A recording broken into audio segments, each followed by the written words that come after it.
পক্ষ থেকে যৌথ সভা, আমরা জেলা বিএনপি আহ্বায়ক কমিটির সম্মানিত সদস্যবৃন্দ, বিভিন্ন অঙ্গ সংগঠনের সদস্যবৃন্দ, প্রিয় ভাই, আসসালামু আলাইকুম। মহান 7ই নভেম্বরের গুরুত্ব বিএনপির জন্য সবচেয়ে বেশি। 7ই নভেম্বর যদি শহীদ রাষ্ট্রপতি জিয়াউর রহমান সেই সময় যদি উনি নিজের বুদ্ধিমত্তা দিয়ে যে ক্ষমতার পাদবীতে না আসতে পারতেন, অথবা ষড়যন্ত্রীদের হাতেই যদি উনি সেদিন শহীদ হয়ে যেতেন, তাহলে বিএনপিরও জন্ম হতো না, 7ই নভেম্বর পালন করার সুযোগ আসতো না। বিএনপির জন্মলগ্ন বলতে হলে 7ই নভেম্বর ভিত্তি। এই 7ই নভেম্বরকে নিয়ে বিগত ফ্যাসিস্ট সরকার 7ই নভেম্বর সেনা হত্যা দিবস বা বিভিন্নভাবে চিত্রিত করার চেষ্টা করেছে। আর আমরা 7ই নভেম্বরকে মূল ভিত্তি ধরেই আমরা আমাদের কর্মসূচিগুলি বারবার পালন করেছি। এই 7ই নভেম্বর অত্যন্ত গুরুত্ব বহন করে আমাদের রাজনীতিতে। তাই 7ই নভেম্বর আমরা পালন করব পাবনাতে অত্যন্ত বড় ধরনের একটা কর্মসূচির মাধ্যমে। 7 তারিখ আমরা সকাল 9টা বিএনপির কার্যালয়ে আমরা পতাকা উত্তোলন করব। আর 8 তারিখে আমরা এদের বিশ্ববিদ্যালয় কলেজের মধ্যে জমায়েত দিয়ে সেখানে সংক্ষিপ্ত মিছিল বক্তব্য রেখে আমরা পাবনা শহর প্রদক্ষিণ করব ব্যাপকভাবে। এইটাই হলো আমাদের মূল প্রোগ্রাম। এই প্রোগ্রামকে সাজাতে হবে। সাজাতে হলে সেখানে কিছু কমিটি করতে হবে, যেমন উপকমিটি করতে হবে। একজনকে আহ্বান করে আমি মনে করি যে আমাদের পাবনা জেলা বিএনপির সিনিয়র যুগ্ম আহ্বায়ক আব্দুল সামাদ মন্টুকে আহ্বান করে, আনসালাক বাবু, তারপরে আমাদের শেখ তুহিন বগা সহ যুগ্ম আহ্বায়ক বৃন্দ এবং যারা আমাদের জেলা কমিটির সদস্য আছেন তারা সবাই মূল কমিটিতে থাকবেন। এরপরে আমরা উপকমিটি করব। সেখানে আপনার র্যালি করার জন্য একটা সুন্দর একটা কমিটি করতে হবে, র্যালিটা যেন আমরা সুন্দরভাবে করতে পারি। তারপর প্রচার, আমরা এই প্রোগ্রামটা বর্তমান পরিস্থিতিতে আমরা প্রচার করতে চাই ব্যাপকভাবে, মাইকিং করতে চাই। আমাদের সব জায়গায় না হলেও শেষ করি আগে।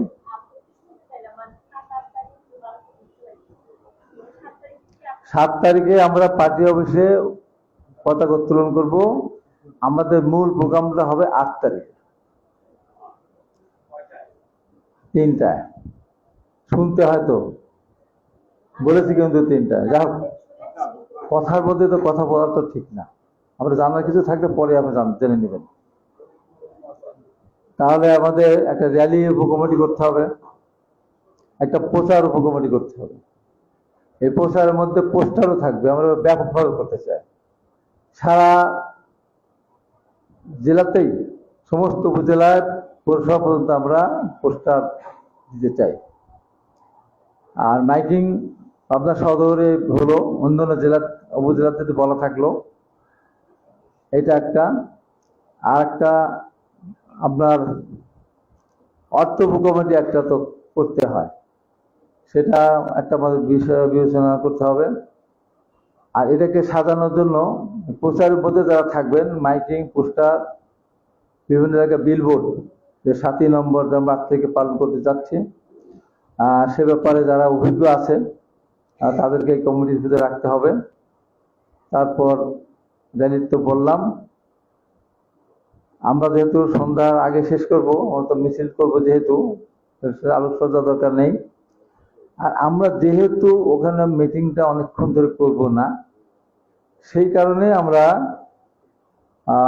স্টেজটা কি করবো না করবো, যাশা সেখানে আছে। যদি 8ই নভেম্বর যদি আমরা একটা 7ই নভেম্বরকে উদ্দেশ্য করে যে আমরা সাংস্কৃতিক অনুষ্ঠান করতে চাই, সিদ্ধান্ত হয়, তাহলে যাশা সেখানে আছে, পড়া গেছে, তার সাথে আলোচনা করে কিভাবে কি করা যায়। তাহলে আমাদের স্টেজটা সেইভাবে বানাতে হবে। একই স্টেজে যেন আমাদের এই র্যালি পূর্ব আমাদের আলোচনা সভা বক্তৃতা যাই করতে পারি, এবং পরবর্তী সময় ওই স্টেজ জন্য আমরা সাংস্কৃতিক অনুষ্ঠান করতে পারি। তারপর সেখানে অনেক লোকজন আসবে, এখনো শীত পড়ে নাই পুরোপুরি, গরম সেখানে পানি খাওয়ানোর জন্য ব্যবস্থা করতে রাখতে হবে। আর মাঠ যদি ধুলা হয়ে থাকে, তাহলে একদিন আগে এই ধুলা গতবার আমাদের খুব বিরক্ত করেছিল, সেই জন্য ফায়ার ব্রিগেডকে বলে যেভাবে হোক কুয়াশাকে বলে আমাদের মাঠে পানি দিয়ে সেটা মাঠটাকে একটু যেন ধুলা বেশি না ওঠে সে ব্যবস্থা করতে হবে। আর সবচেয়ে বড় যে ব্যাপারটা হলো, র্যালিটা যখন আমরা করবো সুশৃঙ্খল থাকে, হাজার হাজার লোক আসবে, সেই হাজার হাজার লোক কোন রুট দিয়ে আমরা যাবো এটার পথে বের হয়ে আমরা ওই দিকে না এই দিক দিয়ে যদি আমরা আসি, এখান থেকে রুটটা কত দূর পর্যন্ত যাবো সেটা আপনার আলোচনার মাধ্যমে ঠিক করবেন। তার আগে প্রশাসনের কাছে আমাদের বলে রাখতে হবে। অন্য কেউ এর আগের বার একবার আমাদের রাস্তা ব্যারিকেড দিয়ে আমাদের প্রোগ্রামটা নষ্ট করে দিয়েছিল জামাত ইসলাম, এরকম যেন এবার করতে না পারে সেখানে আগের থেকেই, যদিও তারা 7 নম্বর পালন করবে না ওইভাবে, তাহলে তাদের দিবস না, তো সে ব্যাপারেও আমাদেরকে প্রশাসনকে জানিয়ে রাখতে হবে, আইন শৃঙ্খলা রক্ষাকারী বাহিনী বা প্রশাসনকে জানিয়ে রাখতে হবে।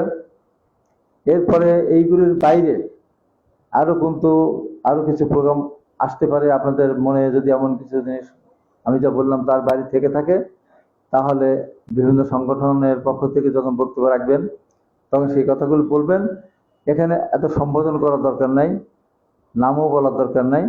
আমরা উঠে 7 নম্বর প্রোগ্রাম কীভাবে সফল করা যায় সেটা খুব বেশি বললে, প্রধান অতিথি বললেই যথেষ্ট। হাবিবুর রহমান হাবিদের সভাপতিত্ব করছে, মাস পরিচালনা করতেছে বলে আপনারা এই আজকের এই 7 নম্বরের প্রোগ্রাম 8 তারিখে করবো ব্যাপকভাবে।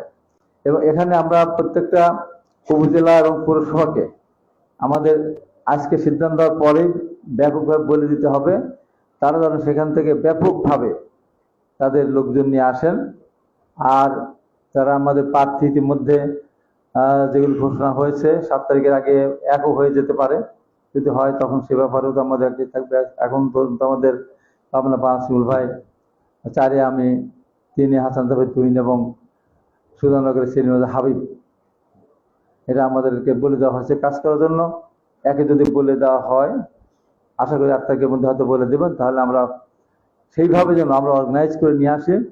আর এখানে আরেকটা জিনিস, আমরা এখানে সবাই আছি, সেগুলো আছেন, সেটা এই যে যেখানে যারা প্রার্থী আমাদের দলের পক্ষ থেকে ইতিমধ্যে বলা হয়েছে, সিগন্যাল দেওয়া হয়েছে কাজ করার জন্য, এবং হয়তো 2-1 দিন ভিতরে পত্রিকাও চলে আসবে। অঙ্গ সংগঠন অনেক জায়গাতে কিন্তু খুবই বিরক্ত করছে, কিন্তু সাংঘাতিক রকম। তারা দল মানে না, বিএনপি মানে না, কমিটি মানে কিছু মানে না। আমার ঈশ্বরদীতে দেখলাম সেন্ট্রাল থেকে বলা হয়েছিল এবং জেলা থেকে বলা হয়েছিল যুবদলের এক জায়গায় একটা প্রোগ্রাম করার জন্য। এখানে মনির আছে, হিমেলের সাথে আমার কথা হয়েছিল, তারা তা না করে তারা আলাদাভাবে তারা সেখানে প্রোগ্রাম করেছে। এবং হাসান জাভেদ তুহিনের ওখানেও শুনছি কিছু কিছু জায়গায় বিভিন্ন অঙ্গ সহযোগী সংগঠন কিন্তু তার সাথে কাজ না করে দলে যারা বিদ্রোহ করছে তাদের সাথে তারা যোগাযোগ রাখছে। এমনিভাবে অনেক জায়গায় এরকম আছে। আজকে আমরা 7 নম্বর পালন উপলক্ষে যদি আমরা বসেছি, তবে এই 7 নম্বর যদি আমাদের কাছে খুবই গুরুত্বপূর্ণ। আজকে এই আমাদের এই আলোচনা সভা বা আমাদের আজকের এই মিটিং থেকে আমরা চূড়ান্তভাবে আমরা সিদ্ধান্ত নেব, যদি কোনো অঙ্গ সংগঠন সহযোগী সংগঠন যদি প্রার্থীর পক্ষে কাজ না করে, আমরা সম্মিলিতভাবে আমরা দলের মাধ্যমে কেন্দ্রকে বলবো সেই কমিটি বিলুপ্ত ঘোষণা করতে হবে।